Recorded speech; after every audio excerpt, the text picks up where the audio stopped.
Welcome to the Under Construction Podcast with me, Martin Williams. Here we talk about how to build or rebuild your life one step at a time. Let's get to work. Thank you so much for tuning into the Under Construction Podcast. My name is Martin Williams. Don't forget to subscribe to the podcast. You may do so on Apple Podcasts, Spotify, YouTube, and SoundCloud. All the links to the podcast can be found at guidedexpressions.com/podcast with an S. Today's episode is called Multiple Streams of Income. So if you've been on the internet or, just been around for any length of time, you've probably heard of the concept of multiple streams of income. It is not anything new. It is not anything novel. It's not this new, exciting thing. It's been around for quite a long time. And it's something that a lot of people still don't have, even though it's not new, even though it's something that has been talked about, it's been written about. There's many books. The first book that I read about multiple streams of income was from this guy, Robert Allen. He was this real estate guy. And he came out, I think in the 80s. I didn't find them until the late 90s, early 2000s, but, it's been around for a long time, the whole concept of it. And like I said, a lot of people, even though it's not new, they still don't have those multiple streams of income. So I want to explain why it's important to have multiple streams of income and what you can do about it. All right. So, we live in a society where most people go to work every day. We live in a system of capitalism. And so many children are taught, from a school age, to get a job and to, earn an income from that job, right? I remember last year, my daughter, she was staying, she was doing aftercare, and this particular aftercare basically teaches, the whole concept of work, and all the kids have a job, right? Which is good, right? Because it's teaching, productivity and work ethic and all that. But it's also, indoctrinating kids to working a 9-to-5 job. Now, I want to be very clear, and I'll probably say this more than once. There's nothing wrong with a 9-to-5 job. I have one, okay? I'm not coming against it necessarily. All I'm saying is it shouldn't be the only source of income that you have or the only stream of income that you have. If you are only depending on one stream of income, you are setting yourself up for a negative event. I'm going to say that again.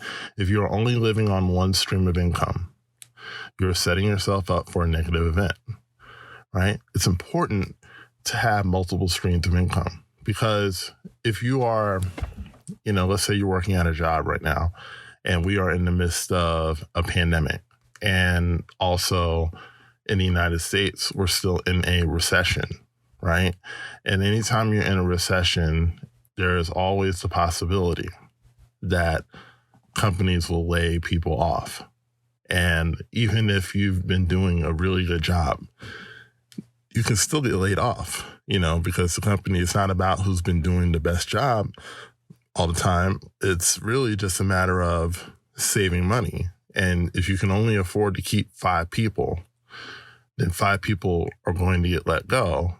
And in that 5 that get let go, there will invariably be 1 or 2 people or more who didn't deserve to get fired, didn't deserve to lose their job, but they just got caught.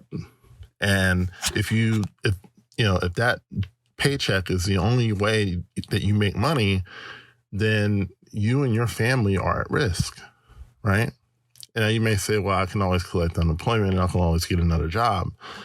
Well, I'm here to tell you that, number one, unemployment doesn't cover the bills, right?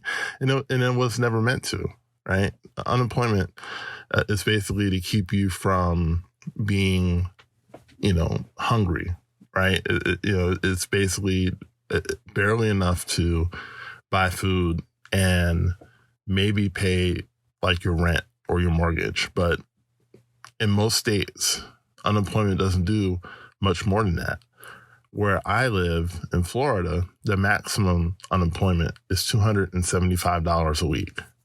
In 2021 in the United States, $275 a week doesn't cover a grown person's living expenses. It just doesn't. Unless that person lives at home and, or lives with people.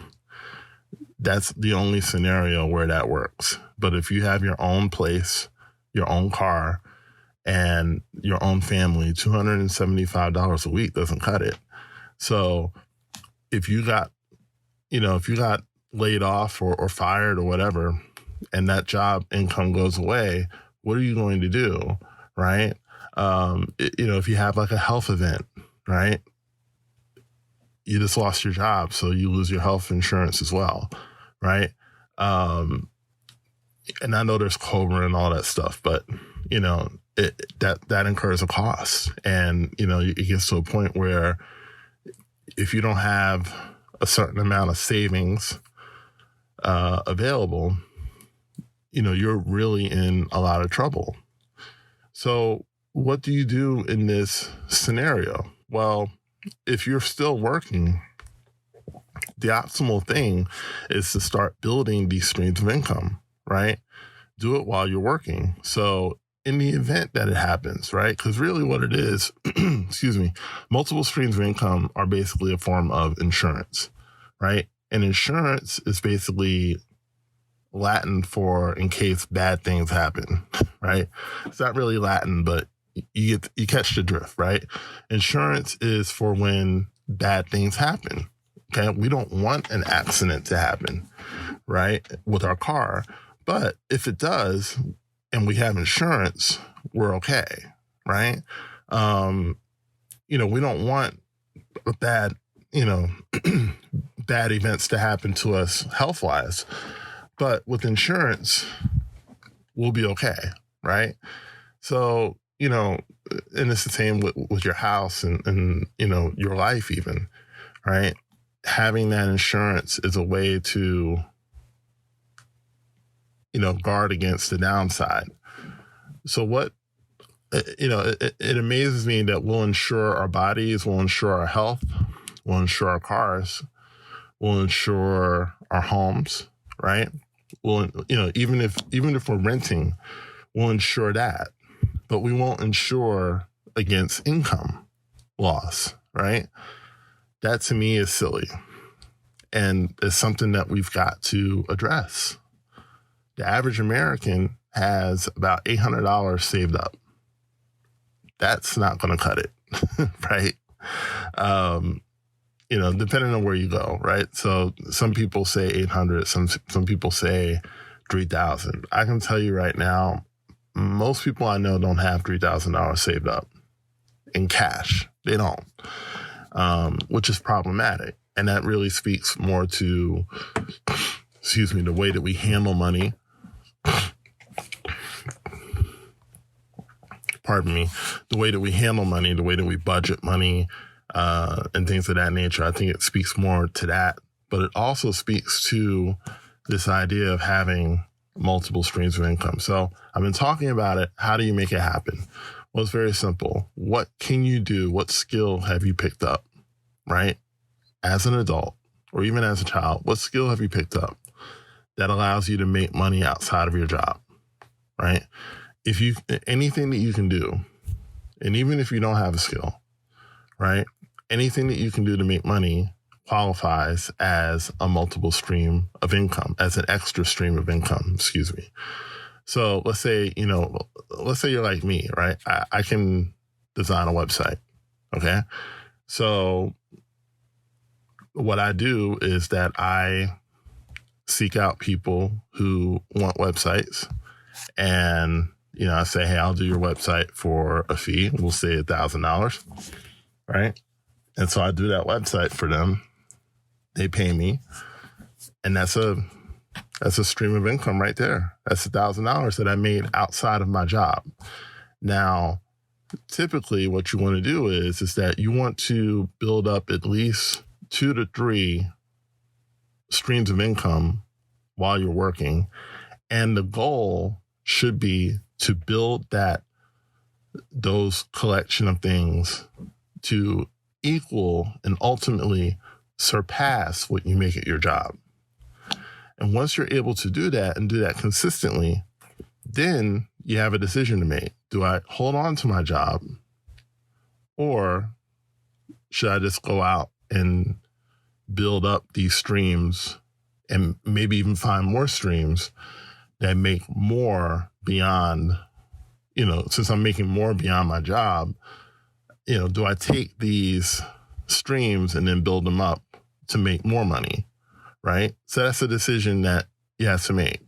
So I'm in the process right now of building up my streams. So I do the web design, right? And then I can also do copywriting, right? And so that's 2 things right there. And then I'm also working on my coaching business, which this podcast is a part of, right? And I'm working on a course that I will sell. I have audios. I have mental programming audios that are for sale. I also have planning systems, PDFs, that are also for sale. So you see that I am, building streams of income. Now, it's been a challenge, right? Because I'm building an audience, right? So it takes a while to do that, to build that audience. So you may say, well, I don't have an audience, right? I don't have a whole lot of followers on social media. I don't have a big podcast or anything like that. How can I make extra money? Well, it's the same thing that I'm doing with the web design, right? What can you do for people, right? That someone would pay you maybe, $50, $100, $200, whatever to do. And usually it's the things that people don't like to do, right? So, maybe you're younger and you don't have a ton of experience in something. Maybe the deal for you might be to cut grass, or, since we're in the wintertime, shovel snow, or, get rid of leaves out of yards, right? Or, maybe it's, power washing a house, which is, pretty easy to do. It might be, cleaning a house or something. Like there's so many things that you can do, because the average person doesn't want to do those things, right? The average person doesn't want to wash their car. They need to wash their car, but they don't want to wash it, right? The average person, the average business owner doesn't want to do work on their website, right? If you're a massage therapist, or if you're, someone who does meditation, or, an accountant, or whatever it is, like your thing is not web design, right? Your thing is whatever it is you do. So the average business person doesn't want to work on their website, even though they need to. The average business person doesn't want to maintain their website, even though they need to, right? So these are things that you can do, right? So look around and see what people need. And if you're able to do that, then that's an opening. That's something that you can do. And, what I would do is, again, I would set a goal to equal the amount of money that you make from your job, doing those side hustles, doing those extra streams of income. Now, when you get that money, don't spend it, right?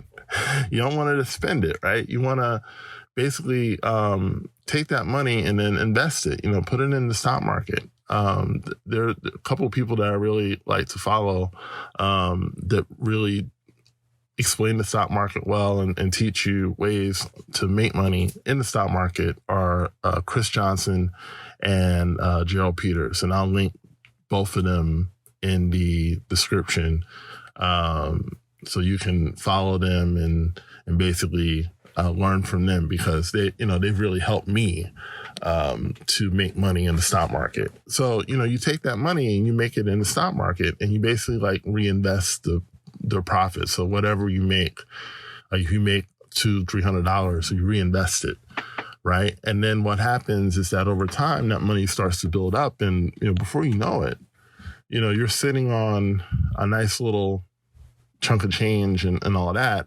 And, you can make a decision now. It's a lot easier to leave your job when you have, $20,000, $30,000 in the bank and, more coming in because, you're doing your side hustles, you're doing your multiple streams of income. You got some cash saved up. You're no longer just depending on that job. It's a lot easier to make the decision to say, hey, I think I'm just going to take a year, and see how far I can get with this business, right? Because, we all know that you can make way more money in a business than you can in a job, but most people are usually afraid to step out. They're afraid to do anything, because they have a fear of failure, right? Which is insane when you really think about it, because you're much more likely to make the money that you need and want through a business than you are through a job. The numbers just bear that out, right? And that business also doesn't tie up your life the way that a job does. A job, you got to be on the clock 40 plus hours a week in most cases. And, with a business, it's not that you don't work hard. It's not that you don't put in the hours, but you can pick and choose your schedule. So if you want to take the afternoon off, you can, and just decide, okay, I'm going to make X amount of dollars today in whatever business I'm in. And, you can determine the schedule that works for you. So the takeaways that I want you to have, and I went over, right? It's what happens when you don't write a script. The takeaways that I want you to have is I want you to find at least one thing that you can do on the side, right? Today, I want you to find that. And once you find that, start doing it, right? Start doing like a service type of thing, because when you have a service business, it doesn't require an audience, right? You don't need a big audience for that. You can just contact someone. You can just email them. You can call them on the phone. You can say, hey, I see your website needs to be updated. I can do that for you. And, just, negotiate, pick a number, negotiate. And then once you decide that, do it for them, make that money. And then again, it's very important. You take that money and you invest it, right? Don't spend it, invest it.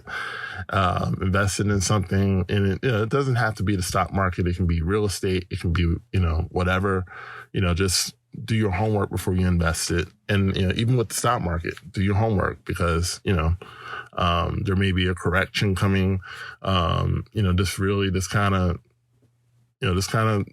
keep your eyes open, do your homework, study, on how to do these different things. And then, you just build from there. But, one of those things that I've learned is that when you have multiple streams of income, you're really not at the mercy of your job. If your job decides to let you go, you're okay because you got so much money coming in from here, and then you got money saved up.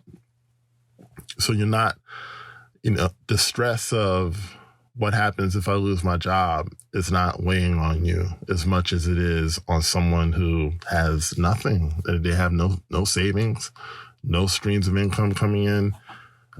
It's really a huge difference. And so I want you to have that. I want you to get that. So I'm challenging you to do that. So if you need any help, reach out to me on Facebook. The link to my Facebook page is in the description as well. Let me know how you're doing and let me know if I can help in any way.